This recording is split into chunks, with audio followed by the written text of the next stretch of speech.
आणि यानंतर आता पुणे ड्रंक अँड ड्राईव्ह केसमध्ये एक महत्त्वाची अपडेट समोर येते। ससून रुग्णालयातल्या डॉक्टर अजय तावरे आणि डॉक्टर श्रीहरी हरणोर यांना पुणे पोलिसांनी अटक केली आहे। ड्रंक अँड ड्राईव्ह प्रकरणातल्या अल्पवयीन आरोपीच्या ब्लड रिपोर्टमध्ये हे फेरफार केल्याचा त्यांच्यावर आरोप आहे। तर डॉक्टर अजय तावरे हे ससूनचे फॉरेन्सिक लॅबचे प्रमुख आहेत, तर डॉक्टर श्रीहरी हरणोर हे सध्या मुख्य आरोग्य अधिकारी आहे आणि या दोघांनाही आता गुन्हे शाखेने अटक केली आहे। त्यांची कसून चौकशी होणार आहे। रिपोर्ट्समध्ये फेरफार केल्याप्रकरणी त्यांना अटक करण्यात आली आहे। पुणे ड्रंक अँड ड्राईव्ह केसमध्ये आता सुरेंद्र अग्रवाल आणि विशाल अग्रवाल यांची सुद्धा कसून चौकशी करण्यात येते। आता विशाल अग्रवाल यांचाही ताबा गुन्हे शाखा घेणार आहे। त्या सगळ्या पार्श्वभूमीवर आता ससूनचे हे 2 डॉक्टर सुद्धा अटकेत आहेत।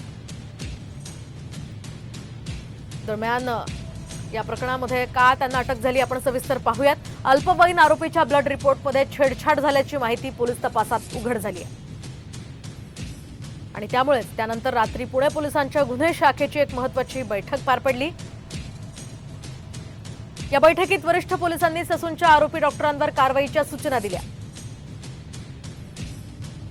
आणि लगेचच गोपनीय सूत्रांची मदत घेऊन गुन्हे शाखेने पहाटे 2 डॉक्टरांना अटक केली आहे। तर फॉरेन्सिक मेडिसिन प्रमुख डॉक्टर अजय तावरे आणि मुख्य आरोग्य अधिकारी डॉक्टर श्रीहरी हरणोर यांना गुन्हे शाखेने अटक केली आहे।